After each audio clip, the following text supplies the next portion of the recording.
गतकाली केंद्र सरकार minimum support price MSP सर्वनिम्न मूल्य धानर 100 टंका प्रति क्विंटाल बढ़े। गत वर्ष से 1940 टंका थिला प्रति क्विंटाल, सेटा बढ़ी 100 टंका 2040। विजु जनता दल स्पष्ट मत होची जे एई जो एमएसपी वृद्धि करा जायछि केवल 100 टंका प्रति क्विंटाल एटा यथेष्ट नुह। विजु जनता दल सबले कहि आछि जे स्वामीनाथन कमिशन कर जो रिपोर्ट रे सुपारिश करा जायथिला जे सर्वनिम्न मूल्य 1.5 गुणा कॉस्ट ऑफ प्रोडक्शन जोटा उत्पादन खर्च तार 1.5 गुणा रे फिक्स करा जाऊ, अभी पर्यंत केंद्र सरकार करिनाहंती। जदियो से माने कहउछन्ती 1.5 गुणा वृद्धि करिसंती, से माने A2 प्लस FL रो जो रेट का रहिछि सेथिरे करचंती। मान्यवर श्री डॉक्टर MS स्वामीनाथन स्पष्ट करचंती जे से चाहूतिले कि 1.5 गुणा वृद्धि C2 वैल्यू ऊपर हो, सेटा हेई नाही। आउ थरे मैं मन पकिया को चाहूछु राज्यवासी को एवं विशेष कर केंद्र सरकार को जे 25 मार्च 2017 रे ओडिसा रो पवित्र विधानसभा रे एक सर्वसम्मति क्रमे एक रेजोल्यूशन पारित होइतला। से रेजोल्यूशन टी कोन थिला? से रेजोल्यूशन थिला जे धानर सर्वनिम्न मूल्य एमएसपी 2930 टंका प्रति क्विंटाल करा जाऊ। एहाकू भारतीय जनता पार्टी रो विधायक माने, कांग्रेस रो मान्यवर विधायक माने, विजु जनता दल रो मान्यवर विधायक माने प्रत्येक जन याकू समर्थन करथिले, सर्वसम्मति रे पारित होइतला। एई 2930 टंका प्रति क्विंटाल करा जाऊ, एहाकू नेकी मध्य बारंबार डिमांड करा जायछि, दाबी करा जायछि विजु जनता दल द्वारा उभय पार्लियामेंट मध्य रे एवं बाहर, किंतु अभी पर्यंत ता उपरे कोनोसी कार्यानुष्ठान ग्रहण करा जाय नाही केंद्र सरकार के द्वारा। एहा सहित आउ गोटे प्रसंग, आमे तो एमएसपी एई 2930 टंका प्रति क्विंटाल करा जाऊ, एहाकू नेकी मध्य बारंबार डिमांड करा जायछि, दाबी करा जायछि विजु जनता दल द्वारा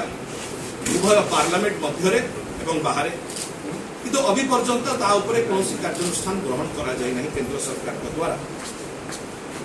एहा सहित आउ गोटे प्रसंग, आमे तो एमएसपी प्रसंग नेकी आरंभ कलु, किंतु चाष एवं चाषींकर जीवन जीविका सहित एमएसपी प्रसंग जेतिकी जड़ित तांको सहित मध्य जो बड़का उषुना चाउल रो जो समस्या रही सेटा मध्य जड़ित। ए जो पारबॉइल्ड राइस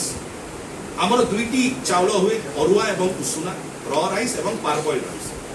ए जो उषुना चाउल एटा को केंद्र सरकार निष्पत्ति कले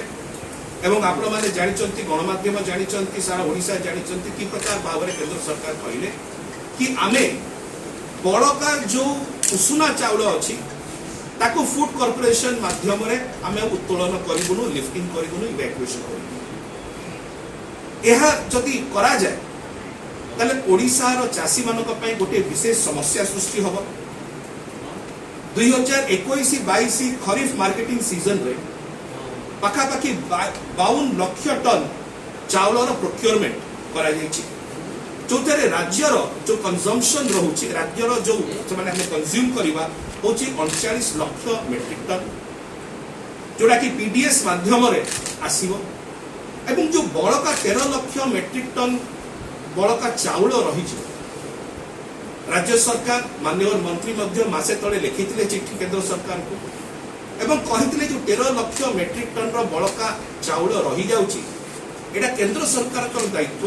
एफसीआई माध्यम रे याकू उत्तोलन करंतु। या ऊपर मध्य कोनोसी कार्यानुष्ठान निया जाय नाही। राज्य सरकार को केंद्र सरकार ताकर department of food and public distribution माध्यम रे कहले कि 5 लाख फोर्टिफाइड पार्बल राइस आपण एफसीआई को दियो। ए 5 लाख फोर्टिफाइड पार्बल राइस जोटा रहउची एटा को राज्य सरकार ऑलरेडी प्रस्तुत कर सारचंती एवं राज्य सरकार मध्य केंद्र सरकार को कहिसंती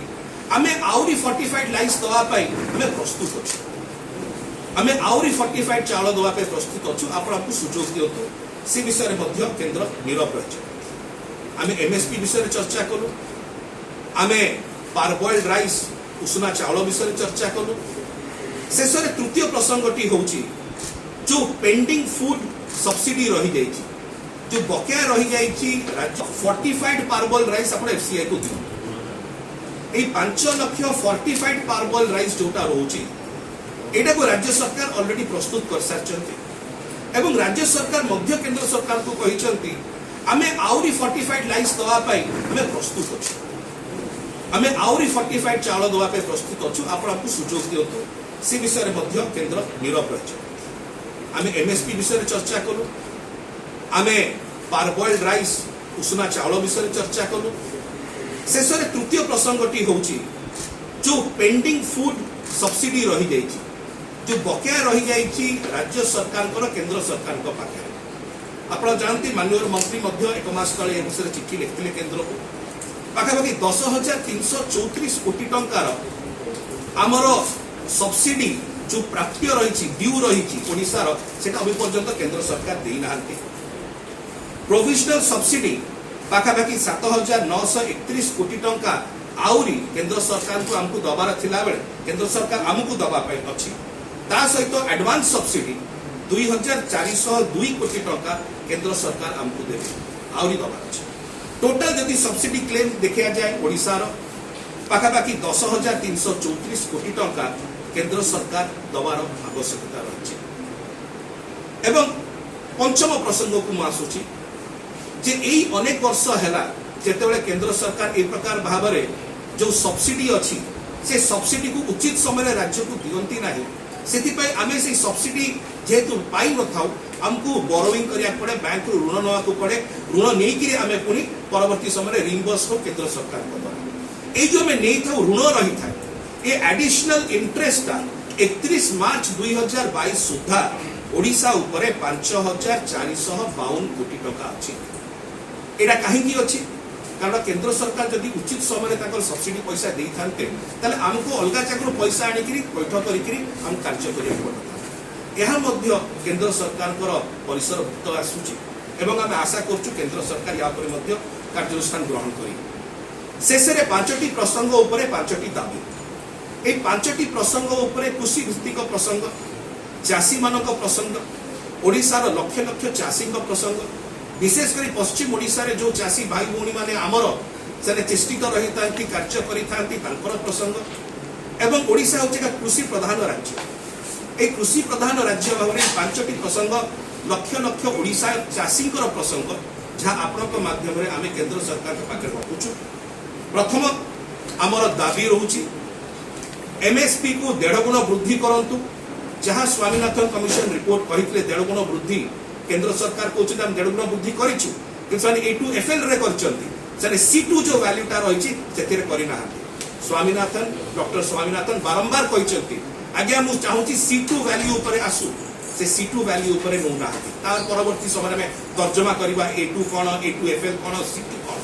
किंतु C2 वैल्यू ऊपर 1.5 गुण वृद्धि करा जाओ एटा होची हमर दाबी तृतीय जो 13 लाख टन मेट्रिक टन आपनकर बड़का उसुना चाउल रही जाउची ओडिशा पाखरे ए खरीफ मार्केटिंग सीजन रे 2021-22 साकु तुरंत लिफ्टिंग करा जाओ केंद्र सरकार के द्वारा एफसीआई माध्यम रे जो 10,334 कोटी टंकार जो बकेया रही फूड सब्सिडी बिल रही जोटा कि केंद्र सरकार राज्य को दबा कथा सेटा से इमिडिएटली दियंतु एवं सविशेष 5,452 कोटी टंकार जो एडिशनल इंटरेस्ट राज्य सरकार बहन करिया के पड़ुची एई डिले पाई सब्सिडी रो सेटा को मध्य केंद्र सरकार राज्य को दियंतु हमें आशा करूछु केंद्र सरकार या ऊपर दृष्टि देवे एवं जो जो चुक्तियुक्त डिमांड गुड़िक रही दाबी गुड़िक रही कार्यकारी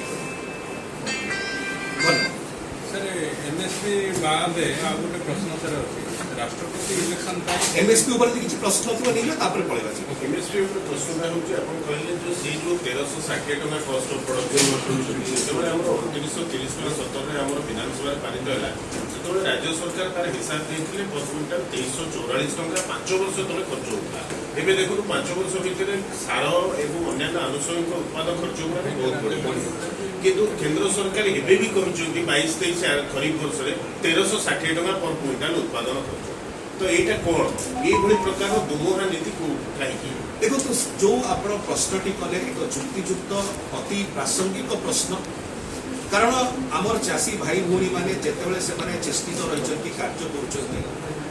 एवं सेमानकर जीवन जीविका को आउरी उन्नत मानर करिवार प्रचेष्टा रे आमे मध्ये सहायक हवा दरकार। एमएसपी सेही बाबद रे एक बहुत बड़ा सहायक इनपुट कॉस्ट जोटा आपण कहउचंती से इनपुट कॉस्ट गुड़ी प्रति वर्ष वृद्धि पाउछि सेथिमे आमे कहउछु कि आपण जो पूर्वर जो निर्धारित आपण कॉस्ट ऑफ प्रोडक्शन रही जहाँ को आपण सीएससीपी माध्यम रे आपण कहउचंती कि एतिकी कॉस्ट ऑफ प्रोडक्शन आमे सेतिरे सहमत न आमर सहमति होची जोटा आपण कहउचंती विधानसभा रे जोटा पारित होइतला जो कॉस्ट ऑफ प्रोडक्शन दिया जाइतला एटा ओडिसा रो संदर्भ रे एवं तार 25% लैंड कॉस्ट को करिकरी हमें 2930 टका करितु